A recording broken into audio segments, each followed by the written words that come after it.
여러분 안녕하십니까? 백만개미 한석우입니다. 설 연휴를 앞둔 마지막 거래일 이번 주에 2월 10일 수요일 시장을 정리하겠습니다. 간밤에 뉴욕 시장도 상당히 좀 최근에 움직임에 대한 좀 피로감이 누적되는 그런 모습이었어요. 물론 이제 나스닥이 지수상으로는 사상 최고치를 또 만들기는 했지만 시장 전체는 그냥 보합권을 모습을 보이는 그 특징이 별로 없었습니다. 비트코인만 또다시 올라서 장 끝날 때 48,000불로 끝났어요. 그거 빼고는 뭐 이렇다 할 특징을 찾아볼 수가 없는 그런 시장이었고, 우리 시장은 뭐 오늘이 설 연휴를 앞둔 마지막 거래일에다가 옵션 만기까지 있어요. 그래서 굉장히 이제 출발은 조심스럽게 출발을 했습니다. 근데 외국인들이 오전에 일찍 좀 그 옵션 정리를 끝낸 건가 하는 느낌이 들 정도로 거의 12시 무렵부터 외국인들이 사고 싶은 종목만 이제 골라 사는 핀셋 매수를 시작을 했어요. 그래서 외국인들이 매수가 계속 이어지면서 지수가 상승하기 시작을 했습니다. 그런데 기관들은 뭐 처음부터 끝까지 계속해서 팔았고, 개인들은 좀 팔다가 좀 사다가 지수가 올라가니까 다시 또 매도하는 그런 모습을 보였습니다. 근데 결정적인 거는 뭐냐면 외국인들이 종가에만 한 4천억 정도를 순매수를 했어요. 그러니까 이제 그 만기일의 특성이죠. 그래서 마지막에 4천억 정도를 종가에서 단일가에 외국인들이 매수를 늘리면서 토탈 외국인은 7,527억을 순매수를 했습니다. 기관은 더 재미났던 게 거의 그 종가에서 마찬가지로 이제 기관도 같이 이제 옵션 만기가 되니까 종가에서 7천억 정도를 순매도를 했어요. 그러면서 토탈로 따지면 9,184억을 순매도를 했습니다. 기관이. 근데 그 중에서 연기금은 오늘도 또 3천억이 넘게 3,225억을 팔았습니다. 그러니까 오늘은 우리가 뭐 생각했던 것처럼 옵션 만기일이라서 그 마지막 동시효과에 상당히 많은 물량이 오고 갈 거라고 생각은 했지만 그 가던 방향을 거슬리는 그런 모습은 없었어요. 마지막에 그 동시효과에서 이제 마지막 가격을 만드느라고 대량 거래가 좀 된 거 빼고는 뭐 그렇습니다. 자, 이제부터는 이번에 이제 설 연휴가 제법 길어지니까 시장의 관심은 전부 이렇게 모여지고 있어요. 과연 그럼 이 설 연휴 이후에 시장은 어떻게 흘러갈 것인가? 이게 상당히 궁금해요. 통상 이렇게 연휴가 지나고 나면 시장이 전혀 다르게 그 전보다 다르게 움직이는 그런 경향이 자주 있거든요. 그래서 이제 오늘은 이걸 한번 점검해보고, 그 자세한 내용은 이제 여러분하고 약속드린 대로 내일 오전에 제가 그 설 특집을 만들어서 올릴 텐데, 거기서 좀 구체적인 그런 좀 방안이나 뭐 이런 것도 좀 말씀을 드려볼까 이렇게 생각하고 있습니다. 그 얘기 하기 전에 최근에 이슈되고 있는 거 몇 가지만 좀 짚어보죠. 최근에 이제 연기금 있잖아요. 그 댓글에도 많이 쓰시고 연기금 정말 미워 죽겠다. 근데 이제 오늘 이제 뉴스 나온 거를 중심으로 해서 정리를 해드리면 이런 겁니다. 앞으로 연기금이 얼마나 더 팔 수 있을까? 그러니까 최근에 연기금이 하루 평균 3,700억씩 팔고 있어요. 매도를 계속해서. 근데 코스피 기준으로 해서 올해 들어서 오늘까지 외국인들은 한 5조 가까이 팔았어요. 그 다음에 기관은 18조, 거의 19조 가까이 이렇게 팔았습니다. 기관은. 근데 그 중에서 10조 정도가 연기금이 판 거예요. 개인은 뭐 23조 한 8천 이 정도 샀고요. 그러니까 지금 보면 이 앞으로 이제 수급이 굉장히 중요한데, 이 수급에서 연기금은 쉽게 매수로 돌아서기는 좀 어렵겠다 이런 생각이 드는 거예요. 왜 그러냐면 작년 5월에 2020년 5월에 연기금이 중기 자산 배분 계획이라는 거를 결정을 했는데 거기서 올해 2021년도에 국내 주식 포션이 연기금이 운영하는 전체 운영 자산 중에서 16.8%를 유지하기로 그렇게 결정을 했다 그래요. 그런데 작년에 이제 11월 되면서 외국인들이 갑자기 사기 시작했잖아요. 여러분 아시죠? 갑자기 매수에 들어오니까 그때 이제 연기금이 좀 덩달아 사서 그때 11월 말 기준으로 한 19.6% 정도 됐다 그래요. 그러니까 상당히 많이 오버돼 있는 거죠. 그래서 이제 이거를 계속해서 지금 축소할 수밖에 없어요. 그러면 우리가 그냥 지수가 지금 이제 3,100 정도 기준으로 오늘 이제 3,100.58 끝났으니까 3,100 기준을 놓고 이 위치에 있다. 만약에 왜냐하면 지수가 올라가면 연기금이 아무 짓도 안 해도 국내 주식 포션이 넘쳐나니까 또 줄여야 되죠. 근데 지수가 그냥 현재 있다고 가정해 봤을 때 앞으로도 한 30조 원은 더 팔아야 된다.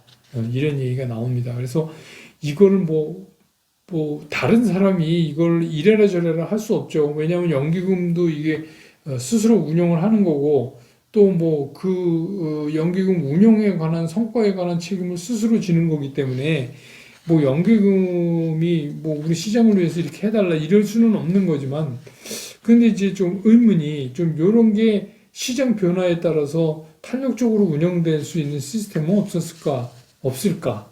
이런 생각이 좀 들어요. 왜냐하면 작년 5월에 정해진 거면 그때 시장 막 움직이기 시작할 때니까 그때 그럴 수도 있죠. 예. 그렇고요. 그 다음에 이제 오늘 LG화학은 좀 빠졌죠. LG화학이 좀 빠졌는데 이게 이제 내일 새벽에 우리 시간으로 내일 새벽에 SK이노베이션하고 그 특허 소송에 관한 거 있잖아요. 이게 이제 결정이 난단 말이에요. 그래서 그 영향을 좀 받은 것 같은데 다 자기네가 유리하다니까 ITC에서 어떤 결과를 주는지 그건 결과를 봐야지 알 것 같아요. 그런데 이게 또 재미난 게 60일 이내에 미국 대통령의 거부권이 있어요.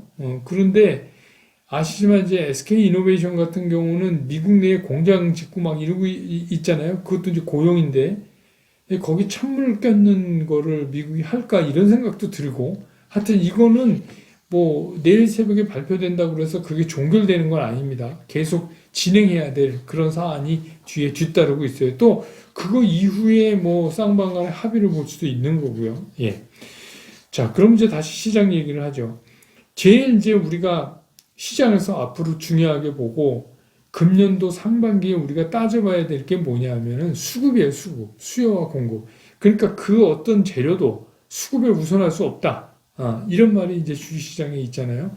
그러니까 이 수급 중에서 가장 우리가 대표적으로 수요에 기반한 그 대표적인 그 지수를 얘기할 때 고객 예탁금을 많이 얘기를 하잖아요. 근데 이게 올 연초에 고객 예탁금이 막 늘어나면서 74조까지 갔었잖아요. 근데 지금은 이제 65조 수준으로 줄어들어 있는 상태예요. 물론 이제 설 자금 수요 때문에 좀 빠져나갔다고 감안하더라도 개인 투자가들이 위축된 것만은 사실이에요. 근데 그게 이제 왜 그랬냐 하면 제가 한번 말씀드렸죠. 올 연초에 들어온 자금은 개인 투자 자금은 작년에 들어온 개인 투자자들 자금하고 좀 성격을 달리하더라. 이런 말씀을 제가 한번 드린 기억이 있을 거예요. 그래서 연초에 들어온 자금들이 이게 너무 달렸어요.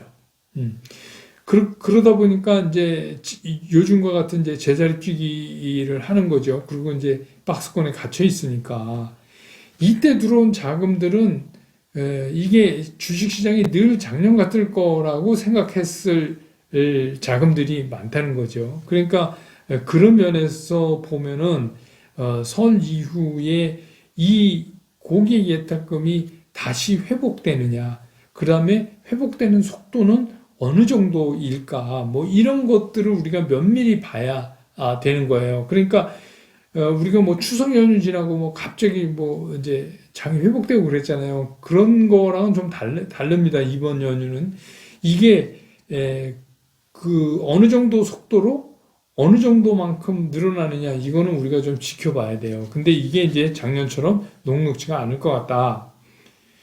그 다음에 그 우리만 갖고 있는 또 독특한 게 있어요. 그게 뭐냐면 이제 앞에서 말씀드린 연기금이 이제 계속 팔아야 돼. 30조를 올해 팔아야 된다는 겁니다.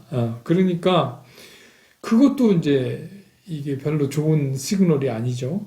그 다음에 뭐 어쨌든 간 관리 당국에서 금융위에서 얘기를 해놓은 거니까 공매도 재개한다는 거 아닙니까? 5월부터.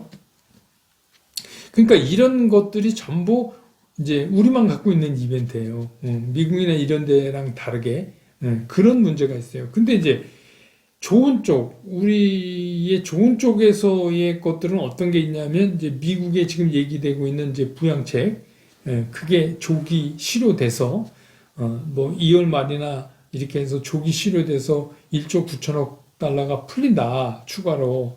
근데 이제 오늘 이제 시장을 보면 원달러 환율이 1107원으로 끝났어요. 그러니까 원화가 9원 60전 강해졌어요. 그 얘기 뭐냐면 이제 1조 9천억 달러가 또 풀릴 거니까 곧 그러니까 이제 다시 달러가 조금 이제 약하게 이렇게 움직이는 그런 모습을 보이는 거예요. 근데 이 미국의 이 추가적인 부양책이 여러분 아시지만 뭐 작년부터 트럼프 대통령 있을 때서부터 얘기를 해갖고 계속 이렇게 해왔기 때문에 이 재료치고는 너무 이게 묽은 재료예요. 그래서 정작 이게 실효됐을 때 효과가 많이 떨어질 가능성이 있다. 오히려 이제 그것 때문에 지금 우리가 가고 있는 이런 얇은 박스권의 상단을 치고 나가면 오히려 매물을 불러올 가능성도 있다는 거예요. 지금 왜냐하면 그 3,200 그 근방에 매물벽이 두텁거든요. 그러니까 그렇게 만만한 시장의 흐름은 아닐 것이다. 이렇게 이제 예측이 되는 거예요. 복병이 많아요. 그러니까 계속 말씀드리지만 이제 시장은 작년하고 전혀 다른 그런 시장의 모습을 보일 거라고 우리가 생각을 하고 있어야 된다. 그래서 이런 변동성에 우리가 대비를 하자. 그 대비를 하려면 어떻게 해야 되냐? 그렇다고 해서 길게 봤을 때 이 시장이 이제 상승 끝, 이제 끝났다. 그런 말씀이 아니에요. 그거 오해하시면 안 돼요. 가는 길이 작년같이 꽃길이 아니고 험난하다 이거예요. 올해는 험난하다. 그러니까 그거를 우리가 미리 알고 준비를 하자. 험난할 때 준비할 수 있는 게 뭐예요? 현금이지. 예. 현금을 가지고 있으면 첫째, 깊게 뜻하지 않게 깊게 빠졌을 때 손해가 안 나잖아요. 두 번째, 그때 다시 살 수 있는 기회일 때 살 수 있는 자금이 있잖아요. 근데 주식만 풀로 채워갖고 있으면 그 시달림을 계속 받으면서 가야 돼요. 물론, 나는 뭐 일희일비 안 하고 연말까지 뭐 계속 내년까지 뭐 이렇게 해서 난 느긋하게 긴 호흡으로 본다. 그러시는 분은 그렇게 하시는 게 맞죠. 근데 그게 일반 투자가들이 쉽지가 않아요. 쉽지가 않은데 매일 어떻게 시장을 안 봐요. 하루에 한 번 정도는 갖고 계신 종목 확인하게 되지 않습니까? 그게 이제 쌓이면 그러면 이제 힘들다 이거예요. 그러니까 제가 이제 이런 말씀 드리니까 왜 이 시장을 나쁘게 보냐? 나쁘게 보는 게 아닙니다. 그리고 이거는 제가 이렇게 생각한다 이렇게 말씀을 드리는 거예요. 그러니까 저런 의견도 있을 수 있구나. 이렇게 해서 참고를 하셔야지 제 말을 따르라는 거 아닙니다. 저는 아시지만 장 리딩해주고 그런 사람 아닙니다. 그러니까 저는 이렇게 봅니다라는 거를 여러분들한테 말씀을 드리는 거예요. 그러니까 그렇게 좀 활용을 해주셨으면 좋겠고 어제 이제 댓글에 보니까 그러면 뭐 인버스 사야 됩니까? 그런 뜻도 아닙니다. 그냥 어떤 분은 나 5G 물려서 지금 손해 났는데 손절이라도 쳐서 돈을 만들까? 그거 아닙니다. 생각해 보세요. 우리가 돈을 왜 만들어요? 떨어졌을 때 살라고 만드는데 지금 산 게 괜찮은데 지금 산 게 일시적으로 물려 있다 그러면 지금이 저점이잖아요. 그럼 오히려 살 때인데 왜 지금 팔아요? 그러니까 그런 거 아닙니다. 그런 식으로 돈 만드는 게 아니라는 거예요. 제 말씀은. 그래서 이제 작년부터 제가 계속 말씀드렸잖아요. 항상 작년 넘어오면서 한쪽에 이익 실현을 이렇게 해야 된다. 그래서 그 이익 실현 하는 방법, 심지어는 제가 막 딴주머니 차라고까지 얘기했잖아요. 그것도 내일 이제 자세히 제가 예를 들어서 하나를 설명해 드릴게요. 물론 그게 왕도는 아니지만 참고로 좀 하셔라. 그래서 실적과 성장이 골고루 갖춰져 있는 그런 메인 포트폴리오에 들어가 있는 종목들 있잖아요. 그런 거는 그냥 걱정 안 하셔도 될 것 같아요. 긴 호흡으로 그냥 보신다면 그거 그냥 갖고 가시면 되죠. 그런데 이제 우리가 착각하는 게 있어요. 제가 이제 언젠가 그런 말씀 드렸잖아요. 그럼 뭐가 우량주고 우리가 흔히 하는 말로 뭐가 똥주냐. 근데 이제 저는 이렇게 보는 거죠. 암만 우량주라도 내가 매매를 잘못하면 그래서 나한테 손해를 끼치면 그건 똥주다. 이렇게 이제 얘기를 하는데 최근에 이제 주식시장이 이렇게 활성화되고 개인 투자가들이 주식시장으로 많이 몰려오고 이러면서 이제 주식시장 분위기도 많이 바뀌었잖아요. 그러니까 이제 여기저기서 뭐 성공 사례 나 이렇게 해서 돈 벌었네 그래서 그 대표적으로 항상 소환되는 게 뭐예요? 삼성전자. 그렇죠?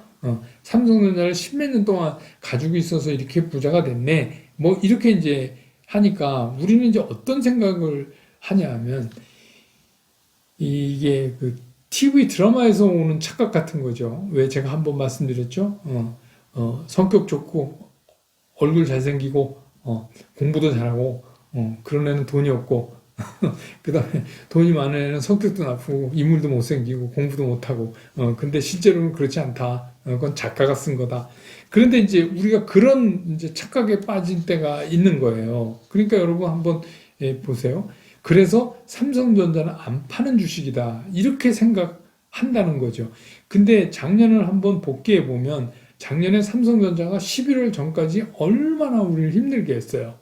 여러분 아시죠? 그때 제가 뭐라 그랬어요?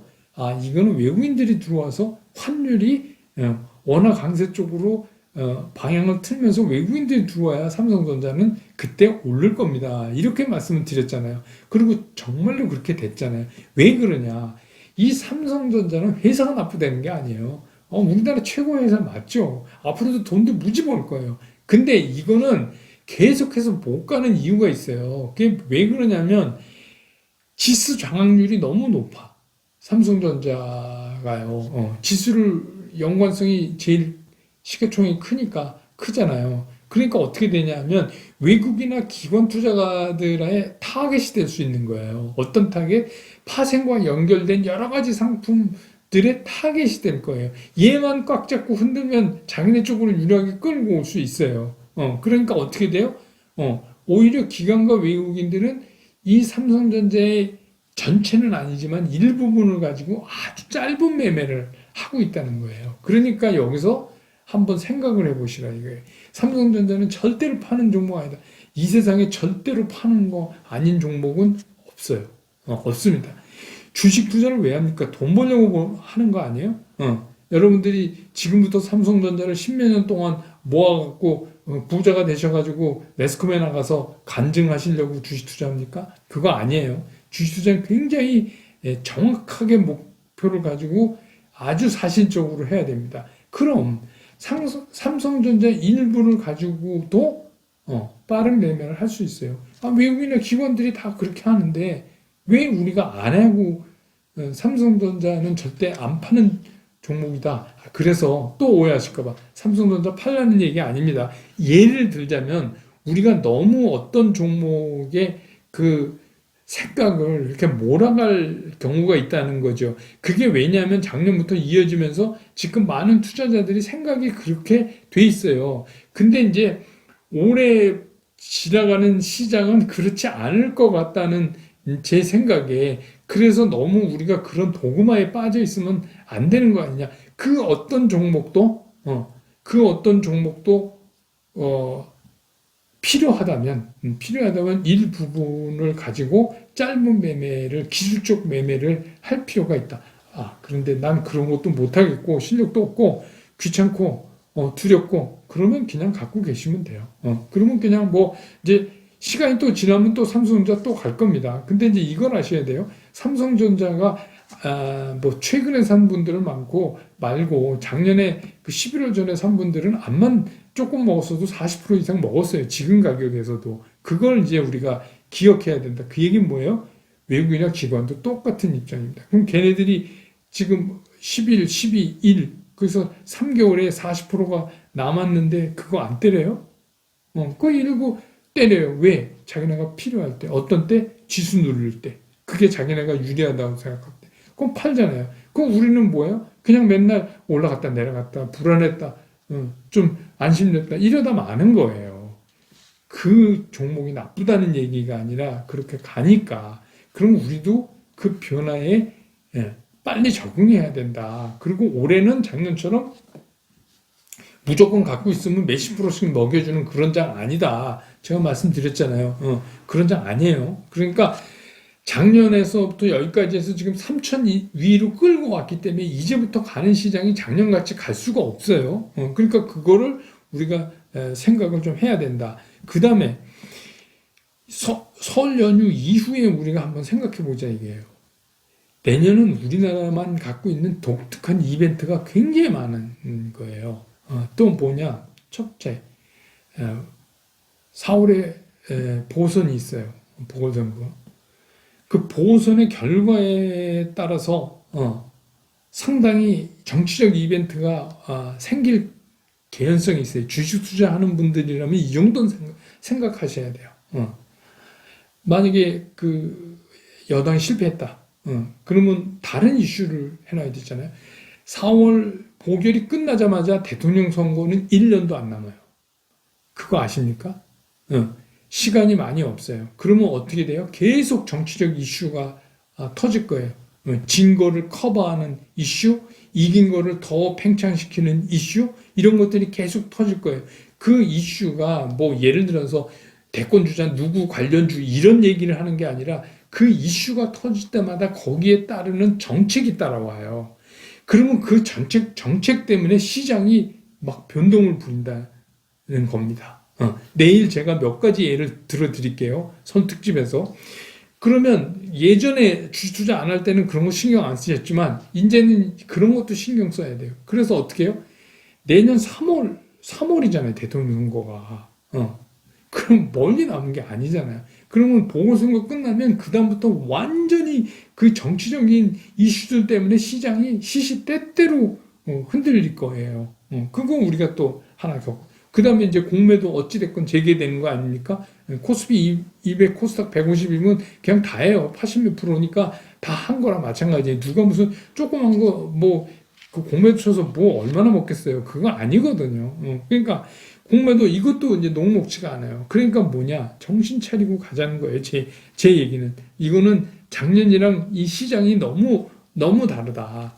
연휴 지나면 에너지 축적해서 또 다시 올라가고 또 축적해서 또 다시 올라가지고 이렇게 쉽게 안 된다. 이번에 연휴 사이에 미국에서 추가 부양책에 대한 구체적인 뭐가 나오면 올라갈 수는 있지만 올라가면 어떻게 해요? 3,200을 가까이 가거나 뚫고 나가면서부터 계속 매물을 맞을 거라는 거예요. 과거 같지 않고 쭉 못 간다는 거예요. 그러니까 그 말씀을 이제 드리는 겁니다. 그러니까 뭐 제 말이 틀리더라도 내일 한번 오전에 올릴게요. 오전에 해서 설득집을 한번 들어보세요.